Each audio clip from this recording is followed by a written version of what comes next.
वरती जाणं आरोह आणि वरून खाली येणं अवरोह.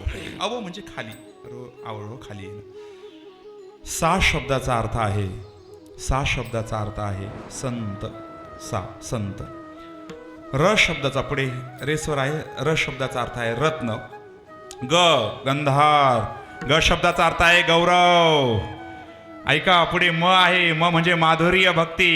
पुढे पंचम. पंचम म्हणजे परमात्मा, परोपकार. पुढे दैवत आहे. ध शब्दाचा अर्थ आहे धैर्य, ध्यान, धारणा. आणि पुढे नी आहे. नी शब्दाचा अर्थ आहे निष्ठा. हा झाला आरोह. आरोह आणि अवरोह बघा, कारण आरोह अवरोहाचा आध्यात्मिक अर्थ मी तुमच्या समोर ते ठेवतोय. निष्ठा जीवनामध्ये असेल तर दैवत, ध्यान, धारणा, धैर्य तयार होतं. आणि ध्याना का लागली, ध्यान का लागलं की तुम्ही परमात्म्याच्या जवळ जातात. पंचम. परमात्म्याच्या जवळ गेल्याच्या नंतर काय होतं जीवनामध्ये? माधुर्य भक्ती होते. माधुर्य भक्ती जीवनामध्ये आल्याच्या नंतर काय तयार होतं? तुमच्या जीवनाचा गौरव तयार होतो. गंधार. गौरव तयार झाल्याच्या नंतर तुम्ही रत्न रूपाने जगाच्या समोर येतात. त्याला नररत्न असं बोलल्या जातं त्या क्षेत्रातलं. आणि मग ते रत्न रूपाने तुम्ही जन्माला आल्याच्या नंतर रसिकत्व तयार होतं.